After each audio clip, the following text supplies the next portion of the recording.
ડીકેએમ police ચોકી તારીખ 14/2/2026 બચ્ચાને પકડતા રંગે હાથમાં પકડાયા છે।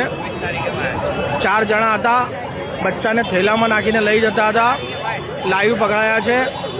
સાંજે 7 વાગ્યાનો ટાઈમ છે। ડીકેએમ પોલીસ ચોકી પર એક માણસ ઝડપાઈ ગયો છે અને હાલ એને સલાવતપુરા પોલીસ ચોકી લઈ જવામાં આવી રહ્યો છે।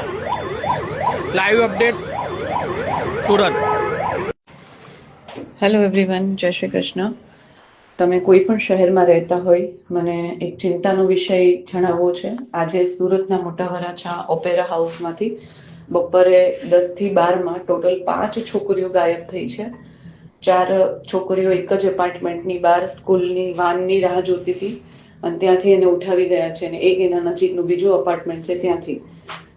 ખૂબ ચિંતાનો વિષય છે। ખબર નથી આપણા ઘર આંગણે બી આ વસ્તુ પહોંચી ગઈ છે હવે, અને બાળકો ગાયબ થાય છે પછી એ મળતા નથી। મોસ્ટલી કેસમાં બહુ ઓછા કેસમાં રિટર્ન આવે છે।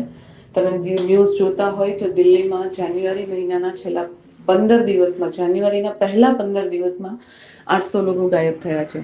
મુંબઈમાં રોજના 54 લોકો ગાયબ થાય છે। માનવ તસ્કરીનો અરબો ખરબોનો બિઝનેસ છે, એની અંદર દયા નામની કોઈ જ વસ્તુ નથી।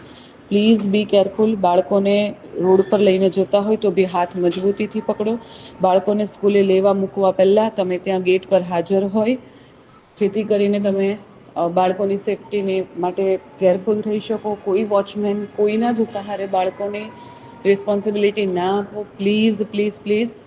મને આ ન્યૂઝ મળ્યા છે ત્યારથી હું તો બહુ જ ડિસ્ટર્બ છું, અને એટલે મને એવું લાગ્યું કે તમારા સુધી હું પહોંચાડવા મેસેજ। તમે કોઈ પણ શહેરમાં, કોઈ પણ એરિયામાં રહેતા હોય, ક્યારે લોકો ત્યાં પહોંચશે એની કોઈ ગેરંટી નથી। Please be careful.